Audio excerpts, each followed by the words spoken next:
अस्थायी बंदोबस्त या इस्तमरारी बंदोबस्त लॉर्ड कॉर्नवालिस द्वारा 22 मार्च 1773 को शुरू किया गया था।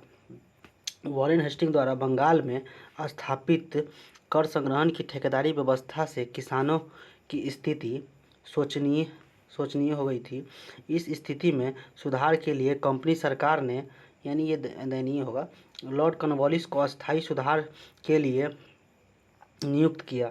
अस्थायी बंदोबस्त अथवा इस्तमरारी बंदोबस्त ईस्ट इंडिया कंपनी और बंगाल के जमींदारों के बीच कर वसूलने से संबंधित एक अस्थायी व्यवस्था हेतु सहमति समझौता था, जिसे बंगाल में लॉर्ड कॉर्नवालिस द्वारा 22 मार्च 1793 को लागू किया गया। इसके द्वारा तत्कालीन बंगाल और बिहार में भूमि कर वसूलने की जमींदारी प्रथा को आधिकारिक तरीका चुना गया। बाद में यह कुछ विनियामकों द्वारा पूरे उत्तर भारत में लागू किया गया। लॉर्ड कॉर्नवालिस उसने सबसे पहले बंगाल में प्रचलित भू राजस्व व्यवस्था का पूरा अध्ययन किया। उसके समक्ष 3 प्रमुख प्रश्न थे। जमींदार या कृषक में से किसके साथ व्यवस्था की जाए, कंपनी की भूमि की उपज में क्या क्या भाग होनी चाहिए, भूमि व्यवस्था अस्थायी होनी चाहिए, यह 10 वर्षों के लिए होनी चाहिए। उपरोक्त प्रश्नों के हल के लिए राजस्व बोर्ड के प्रधान सर जॉन सॉर और अभिलेखपाल यानी रिकॉर्ड कीपर जेम्स ग्रांट के साथ लॉर्ड कॉर्नवालिस का लंबा वाद विवाद हुआ। लॉर्ड कॉर्नवालिस ने जमींदारों को भूमि का स्वामी मान लिया और 1790 ईस्वी में उससे 10 वर्षीय व्यवस्था यानी 1793 ईस्वी में उसने इस व्यवस्था को अस्थायी बना दिया। इस व्यवस्था के अंतर्गत जमींदारों को एक निश्चित राशि पर भूमि दे दी गई। जमींदार की मृत्यु के पश्चात उसके उत्तराधिकारी को भूमि का स्वामित्व प्राप्त हो जाता था। जमींदारों को यह निश्चित राशि एक निश्चित समय को सूर्यास्त के पहले चुका देनी थी, नहीं तो उसकी जमीन नीलाम कर दी जाती थी। इस कानून को सूर्यास्त कानून कहा जाता था।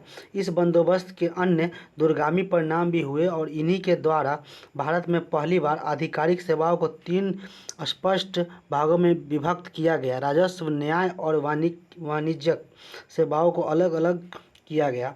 जमींदारी व्यवस्था अंग्रेजों की देन थी। इसमें कई आर्थिक उद्देश्य निहित थे। इस पद्धति को जागीरदारी यानी मालगुजारी, बिस्वेदारी इत्यादि भिन्न भिन्न नामों से भी जाना जाता था।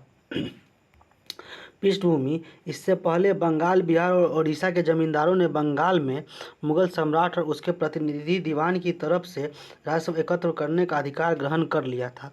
दीवान ने यह सुनिश्चित करने के लिए जमींदारों की देख रेख की कि वे न तो ढीला हो और न ही करे थे।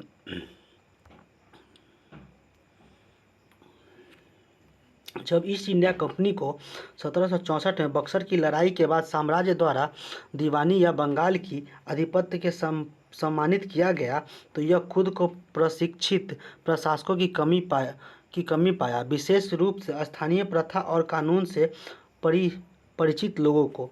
नतीजन भूमि सुधारकों को भ्रष्ट और अलोक अधिकारियों के बारे में बताया गया। इसका नतीजा यह था कि भविष्य की आय या स्थानीय कल्याण के लिए बिना कमाई निकाली गई। इससे जमींदारों का कर संग्रहण की कुल राशि का 89% कंपनी को देना पड़ा था और 11% अपने पास रखना होता था। जमींदारों पर सूर्यास्त कानून लागू किया गया। अस्थायी बंदोबस्त के गुण: इस व्यवस्था से कंपनी को प्रथम लाभ यह हुआ कि कंपनी की आय निश्चित हो गई। उसे एक निश्चित तिथि को एक निश्चित राशि प्राप्त हो जाती थी, अतः कंपनी का बजट तैयार करने में सुविधा होती थी।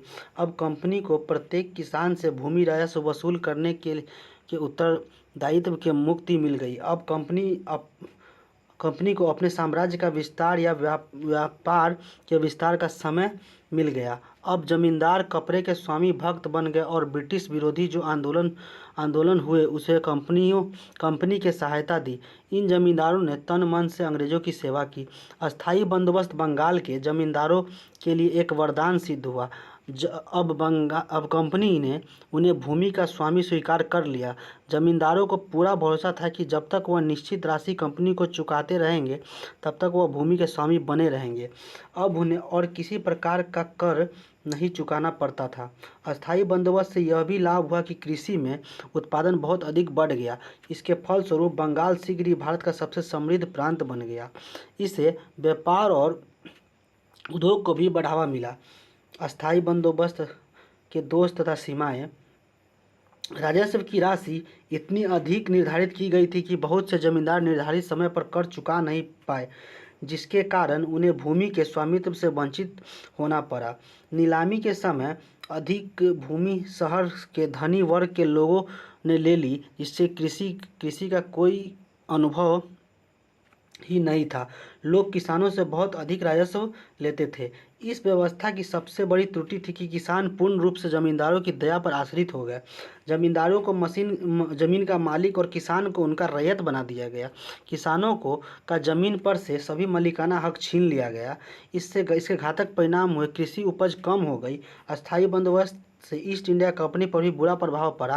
कंपनी की आमदनी तो अस्थायी हो गई, लेकिन उसके खर्चों में बढ़ोतरी हो गई।